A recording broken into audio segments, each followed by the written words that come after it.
Hi, hello, and welcome to Rebel Unicorn Crafts. This week we're going to be making our own cards. You can use these for Mother's Day, general greeting cards, even for Christmas cards. So what we're going to need, I'm doing these in watercolor, so we're going to want some watercolor paper. We're going to want a ruler, a pencil, and then something to cut these with. I want my cards to be 5x7 cards. So what I need to do is I need to actually measure out 5 inches and then 10 inches because for the fold over, we need to have a total of 10 inches. So we're going to make 2 marks there. We're going to make one at the 5, one at the 10, and then we're going to draw a nice line. And then we'll decide on the width, which is going to be the 7-inch point. We mark that, and then I like to use one of these kind of sliding cutters because it takes out some of the human error. If you have normal scissors, that works just fine, and maybe you're better at actually cutting things straight than I am.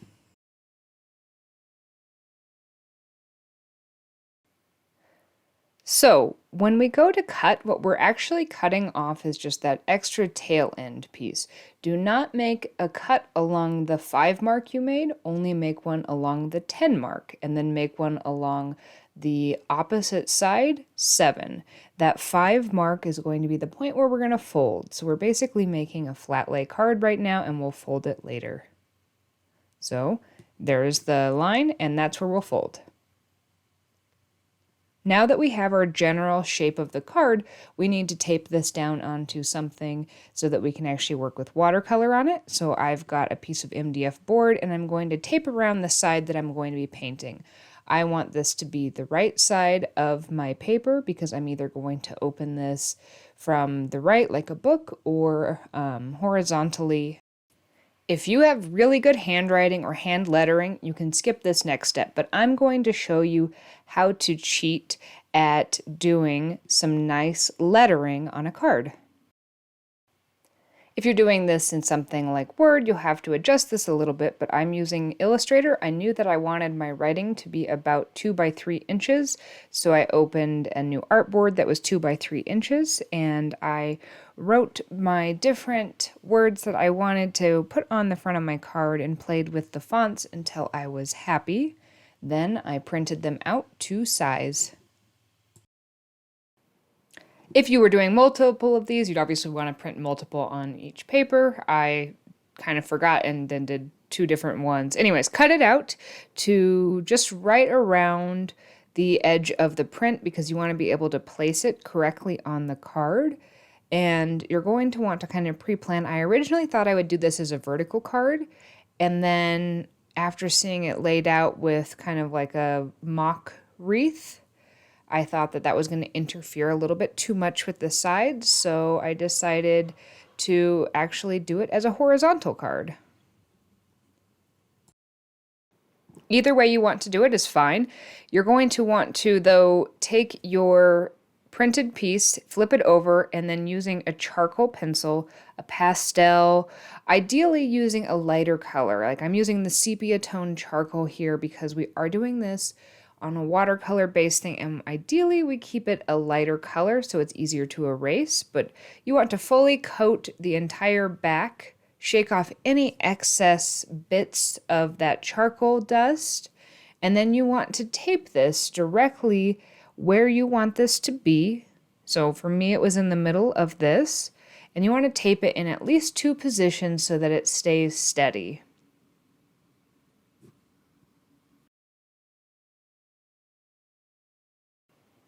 Then we're going to want to use a pencil. You want something hard. I like to use a mechanical pencil because it seems like the tip stays more precise, and you want to just push and trace exactly over where those letters are.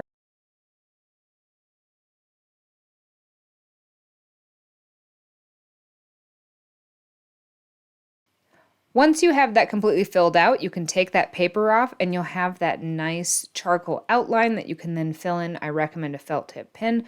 I used a Papermate felt tip. I recommend using something that is waterproof. I do recommend either way letting this dry for a decent amount of time before you try to erase anything. You can also go ahead and trace a circle around, I used my masking tape in order to get that circle that I'm going to base my wreath on. You can see here, if you look closely, I did not wait long enough before trying to erase the under sepia tone charcoal, and I got some dots, so use a better pen or wait longer than I did. All right, let's move on to the wreath. So we have our nice circular shape around our letters, and we want to start by blocking in some of the greenery. So I like to mix up kind of an olivey green color that I'm going to be using just for some very basic leaves that I like to start by blocking in at 3, 4, 5 different places around this wreath so that we kind of have a starting point. It's kind of like having a blank canvas is harder than starting once you have some marks on the paper. So in order to make these little leaves, what we're going to do is I'm using a size 6 watercolor brush, a round brush. I fill up my brush with pigment, I touch the tip, and I push the whole thing down, and then I release, give it a tiny little tail, and repeat for each one. I want these to almost line up along the stem line, but not quite. And it's okay if these are a little bit messy. It's nature. Leaves are a little bit different. So you're going to want to repeat that process a few times around this wreath.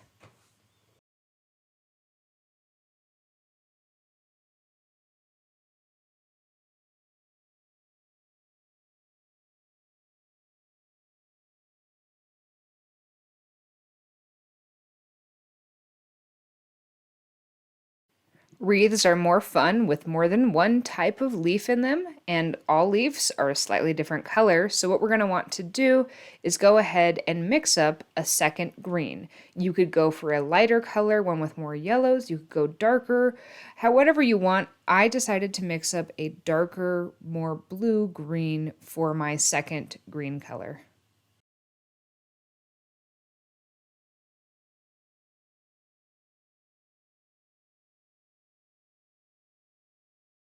For this second type of greenery or leaf, I've decided to do a very thin, long stalk that's going to have little itty bitty leaves on it, and each one of those is there's going to be one on the tip, and then they're going to sit adjacent to each other on the stem. And we do this by just very, very carefully touching the tip of this little tiny brush and maybe taking 2 little strokes, one that strokes kind of out to the left and then one that strokes out to the right. And I usually fill those in some of the similar areas to where I already was. I want these to kind of feel like they're wrapped together, but maybe I'll bring them out a little bit so we're extending the wreath as well as incorporating what we've already painted.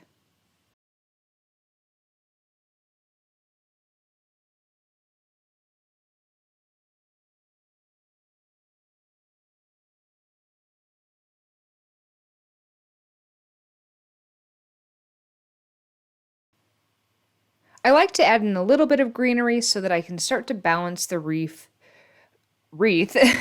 But then before I get it too full, I want to reserve my spaces for my main flowers. I'm going to be doing a rose, or showing you a rose, and I'd like my rose to be a pink, so I mixed up the color I wanted.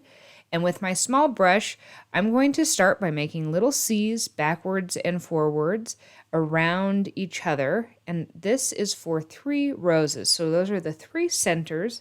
After I get to that point, I dip my brush in the water and I make those C curves a little bit closer, and they're a little less pigmented. We're going to finish off the rest of them, and as they dry, we're going to be adding a little more pigment to the centers so that they're a little more concentrated. I typically like to work with 3 main focal points, so I've got roses to the left, to the right, and then up to the top.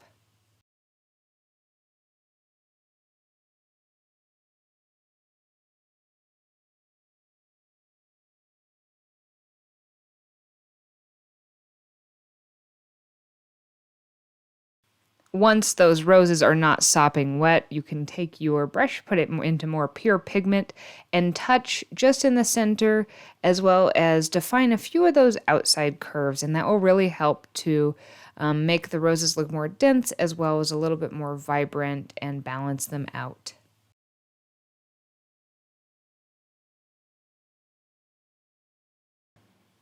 Next, I like to add the actual leaves for the roses, and I like mine to be kind of longer, thinner, and I also like mine to be a more earthy based tone or more of an olive tone for those leaves, at least initially. But then I tap into my blue green, and I tap that towards the bottom and towards the edge that meets the rose, and that gives them a little more depth. So we want to go ahead and block out where all of our rose leaves are going to be. And then at this stage, we can decide how much more filling in we want to do. Really, at any point during this, you can decide that you're done with your wreath if you think you are happy with 2 types of leaves plus a few roses, or you just want roses. This is totally up to you.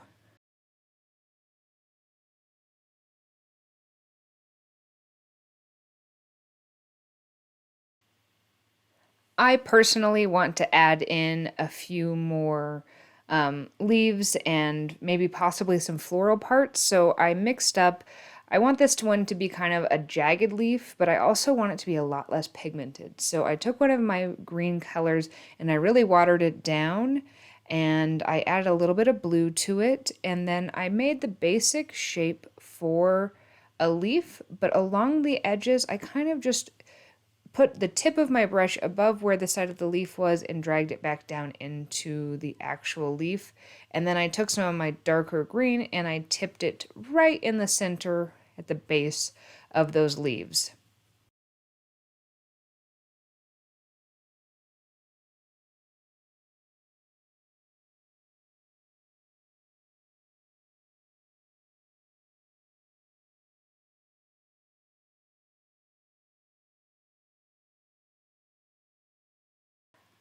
I decided I wanted to add some bright yellow little 5 petal flowers, and I did that by just grabbing some pretty pure pigmented yellow and then just using just the tip of the brush to kind of drag towards the center or out from the center until I had 5 petals, and I placed them around in areas that I thought needed a little bit more detail.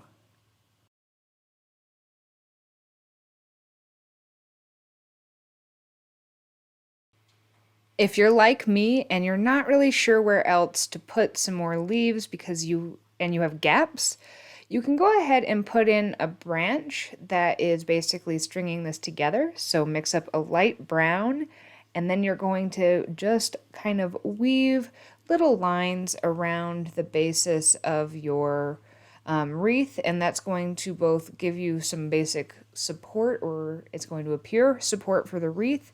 And if you want to add some more leaves, it'll give you an anchor so that you kind of know where to go. Once I put in those branches, I knew I wanted to fill in with some more just kind of traditional, maybe a little bit fatter leaves because I had a lot of longer leaves going on. And I also wanted them to be a brighter color.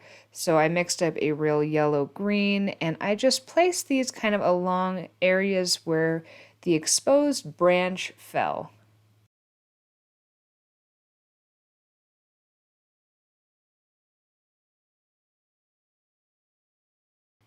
Finish filling in the gaps until you're happy with little leaves, and then you can move on to adding some final details. I mixed up a darker blue-green and added the centers to some of my bigger leaves, as well as some of those little veins that come out from the center. I also added little red yellow centers to my white 5 petal flowers, or yellow petal flowers, and I think that really helped kind of bring them to life.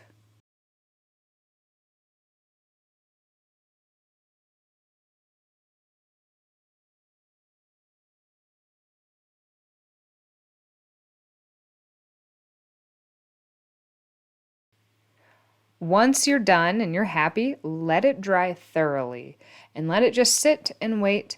And then the next day, what you're going to want to do is, in order to remove the tape, hit it with a hair dryer to release that adhesive. Then you can peel the tape off nicely. If you have a paper cutter that has a scoring side, you're going to want to use that to score along the edge the middle fold basically. If you don't have a paper scorer, you can use a ruler and use that as a guide to either slide the end of something like a pen, but not the pen part.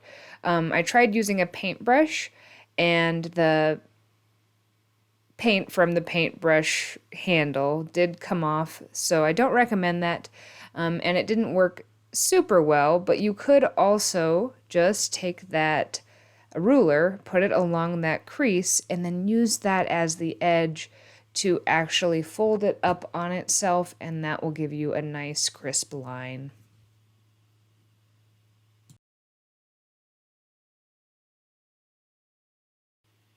And that's it. Just using a piece of paper and a few other supplies, you've made a custom, beautiful card that you can give to mom, or wish somebody a happy spring, happy summer, or just keep in touch during this quarantine. I hope you enjoyed this. Let me know if you made your own card.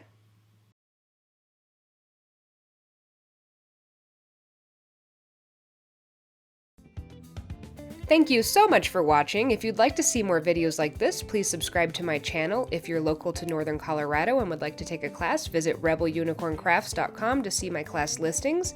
If you'd just like to see what I'm up to, visit my Instagram at rebelunicorncrafts, or if you'd like to see my art, you can visit my other Instagram at LaceyWalkerArt. Thank you again for watching, and I hope you have a magically creative day.